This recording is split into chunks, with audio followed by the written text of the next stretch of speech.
So I'll start with a really simple question. Does he have COVID or doesn't he? If he has COVID, why isn't he wearing his mask? My gosh, I'm turning into Alex Jones before your very eyes. This convention is turning me into Alex Jones.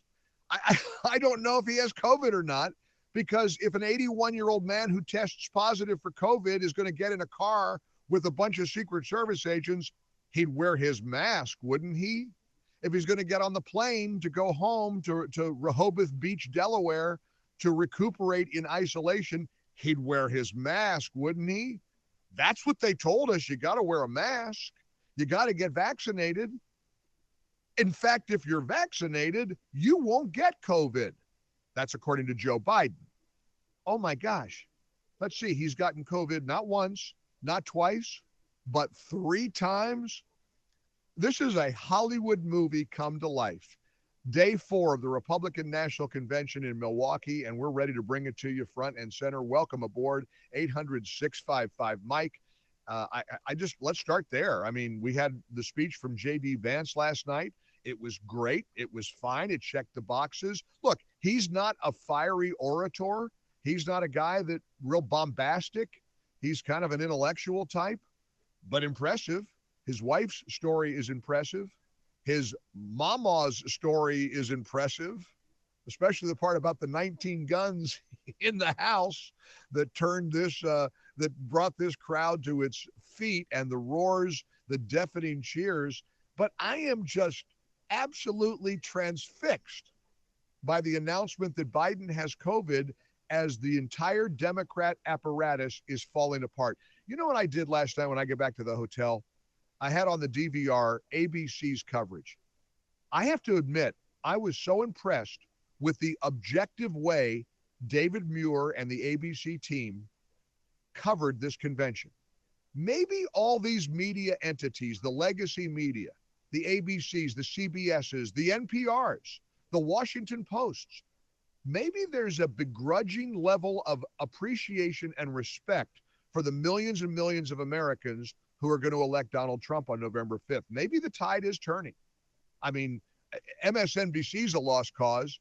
Did you hear how Joy Reid equated Biden getting COVID with Trump getting shot? She honestly did that. She actually said that. I'm not making it up. I may have to play Joy Reid for you. I know I've banned clips from MSNBC and CNN from my show because I don't want to infuriate you. But you might have to hear Joy Reid compare Biden's COVID with Trump nearly being killed by an assassin's bullet. She acts like they're the same thing.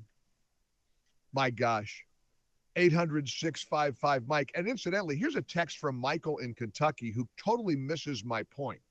It amazes me how radio works, how people hear me, and sometimes the spoken word format, people who listen to it miss sarcasm. I'm being sarcastic, Michael, who wrote, please stop pushing the mask agenda. A mask cannot stop a virus, period. Hey, duh, that's my point. But do you think Biden and the Democrats believe that the mask cannot stop a virus? That's my whole point. Again, sarcasm somehow is often lost over the airways. Our number is 800-655-MIKE. Real simple question. Do you think Biden has COVID or not? A lot of respectable people are doubting it. A lot of people who are not on the fringe are saying, nah, this is convenient. He's down with COVID. It is one more nail in the proverbial political coffin for Joe Biden. It's over. He's not going to be the nominee, as I've been telling you all year. I don't want to take a victory lap and say I told you so, but I told you so. He's not going to be the nominee. And in fact, I even predicted he'd get COVID. I told you, I'll bet the way they do it is to say he has COVID. I said it on June 28th. I said it last night on the Sebastian Gorka show, 2 hours before they made the announcement. You can start calling me Nostradamus. Thank you very much. How about Joy Reid and what she said last night on MSNBC? I mean, I don't even mean to laugh. Getting shot or getting COVID, nothing funny about any of that for anybody. But when you compare the two, I mean, I'm not kidding you. I saw these posts last night on social media when I got back to the hotel room. MSNBC says if Joe Biden recovers from COVID, it should be seen as a sign of strength, just like Donald Trump surviving the assassination attempt. Now, I read that. I thought, no. There is no way they said that on air. Nobody would be stupid enough to say that. One person was, I've made this rule about no more MSNBC clips because it just makes you mad. But this one will make you laugh. Eric Hansen, who is my longtime operations manager, he's flying the plane back in New York as we're seated here on Broadcast Row in Milwaukee. Eric, come over here for just a moment. I gotta quickly ask you about my rule about what. By the way, nice of you to dress up for the broadcast today. If you're watching on Salem News Channel, does that say legalize? What it says? Legalize what? Show it to you. It's not. It's a little bit out of frame, but if I stand the T-shirt, up, the top of it says legalize. Oh, legalize marinara. I got it. I have a real tomato sauce problem. You do have a tomato sauce fetish. I think last I checked, marinara is legal. Well, yes, it's a joke. All right. You've been with the show now and with me, what, 25 years? Almost 26 years. 25 years. So you know that when I'm able to, I will break my own rules in the blink of an eye. I've made a rule, no more MSNBC clips. But we got to play the Joy Reid clip, don't we? Well, I just heard it in the break. It is the funniest and also one of the stupidest things I've ever heard. So, yeah, you have to play it. I saw that. Like I said, I saw these posts last night, Eric. I thought, no way Joy Reid compared getting shot to COVID. She did not. She could not. She must not. All right, so I hereby lift my ban on MSNBC. I give you the Rhodes Scholar of cable TV news, Joy Reid. Here's the question that I have on that. These two men are both elderly. Donald Trump is an elderly man who, for whatever reason, was given 9 seconds to take a iconic photo op during an active shooter situation. Weird situation. We'll figure that out one day. But his survival of that and bouncing right back and going right to his convention is being conveyed in the media world as a sign of strength. This current president of the United States is 81 years old and has COVID. Should he be fine in a couple of days? Doesn't that convey exactly the same thing? That he's strong enough, older than Trump, to have gotten something that used to really be fatal to people his age. So if he does fine out of it and comes back and is able to do rallies, isn't that exactly the same? I mean, it's not exactly the same. It's not the same incident, but it's an elderly man coming through out of an illness. It should. And then Jen Psaki said it should. Now, aren't you glad I played that clip? Come on, admit it. You're glad I made your day.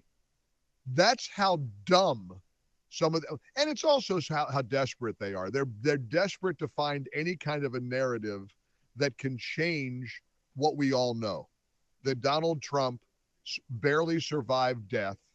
He was able to, and did you hear how she mocked what she called the photo op? Can you imagine the gall of Joy Reid claiming that Trump standing up, blood streaming down his face, holding up his fist in the air and saying fight, fight, fight was like a staged photo op? Reminds me of this other clown, Michael Steele, from the Republican, there used to be the RNC chair. And incidentally, what happened to him? How do you go from being the chair of the RNC to posting tweets that Trump should reveal his medical records because Michael Steele doubts that Trump is injured as seriously as suggested? He got shot. And I don't care if it was a quarter-inch graze or a nick. Again, if he turns his head, he's shot in the head and he's dead. I wonder if Michael Steele would say he didn't die fast enough. What happens to these people? What happens to these miserable, angry, bitter, Trump-hating lunatics? And there's a woman, I'll bet they give Joy Reid $3, $4, $5 million a year. And these executives at Comcast have to sit around and say, we got a woman who people watch, who literally said on national television, it's exactly the same thing, getting COVID and getting shot, because she's so pitifully afraid of what's about to happen to her party on November 5th. You cannot, honest to gosh, I thought I saw it all, but that one takes the cake, doesn't it? Because now we've got reports that Chuck Schumer, Pelosi, of course, Adam Schiff for sure, even his own family telling him, you got to step down. And now there are reports that with COVID, even Biden is accepting the possibility that he's going to step down. I got stopped by David Webb from Sirius XM and Fox News this morning. And he said, they can't, 7 states can't remove him. He said, in South Carolina, you can't remove a candidate from the ballot for any reason once they're the nominee. So what gives here? You've been researching this. I mean, the Democrats are in a real jam here. How do they get Joe Biden to step down before the convention or during the convention? Well, they're running out of time if they're going to put another name on the ballot. Primarily, the issue is every state has different deadlines for when they prepare ballots to be sent to overseas and military. And so they factor in a number of things. In South Carolina, it's 45 days when they have to mail those ballots. They allow themselves 10 days to prepare the ballot. So in South Carolina, basically, they have to have those ready to go. You have to submit your names by September the 14th. Wow. Every state is different. Some states, August 27th. That's the earliest that I could find. But once those ballots are printed, there's no going back, no changing. And what they do is then they start trying to educate voters. I saw this in New Hampshire in the primaries because, as you recall, a number of people dropped out of the presidential primary in New Hampshire. So at all the precincts that I would go to, they would have an updated list of active candidates, but the other candidates' names were still on the ballot. Any doubt in your mind that Joe Biden is going to step down and Kamala Harris is going to become the Democrat nominee? Is there any doubt? I just don't see how he continues. No way. I mean, the video of him getting up and down the steps of the plane yesterday. He could barely get on. Yes. I mean, he's in bad shape. Yes. And not only physically, but intellectually. Christian, will you play cut 17? He gave an interview to BET where he said early in the day yesterday, look, the only thing I could think of is if I got some kind of medical condition. Well, COVID is you got the medical condition. And he said that was the only way I'd consider stepping down. But he also, I'm just shocked here. Here's how he described his Secretary of Defense, Lloyd Austin. And so it's all about treating people with dignity. And it's about making sure that, look, for example, look at the heat I'm getting because I named the Secretary of Defense to a black man. I named Ketanji Brown. I mean, because of the people I've named. The black man? You would think that that's AI making this up or something, but that's the president of the United States. It doesn't feel real. No, it doesn't. Mean, he said the Secretary of Defense and the black man. The black man. Yes. Now, can you imagine Trump referring to somebody on his team who's black and he's got the black person, the black man? No, he's done. He's finished. And I've been saying it all year. I mean, Mark Davis, my buddy in Dallas, just has been arguing with me. How does that happen? I don't know how that can happen. He's done. He's finished. Yeah. I mean, it's over for Joe Biden. But what do they do? Is it Kamala? Has to be. You're going to ignore the black woman, to quote Joe Biden? There's a lot in the party who do not want to see her at the top of the ticket, too. So. Oh, boy. All right. Well, listen, I also want to visit with Lieutenant Governor Pamela Evett because she's a real impressive political representative of your great state of South Carolina. And she's going to stop by and join us a little bit later this hour because, look, there's a little bit of drama about South Carolina. They're out behind the dumpsters. A little bit. South Carolina is in timeout. They're in the corner. They're in Chicago. Yes. I mean, we're in Milwaukee. They've got them in the back of the room. I wonder if Pamela Evett, the state's lieutenant governor, has some takes on that because there's some political drama in South Carolina. There is. And we'll talk about that. I want to get her overall view of the convention and the great work she's doing. So, all right. Let's get all the memas, mamas, and papas to call us. I need one quick question. Is my flight on time tomorrow? You're going to be 13 minutes late, and you're going to be sitting next to a guy in a leisure suit. Okay, thank you. Yes, no more Mike. It's Nostradamus. Okay, Nostradamus. Yes. We're in the Relief Factor Studios. I told you so. Told you he wasn't going to be on that. And I even said he'd get COVID. Wink, wink. Listen, there's a lot of people don't think he has it. Do you think he's really got COVID?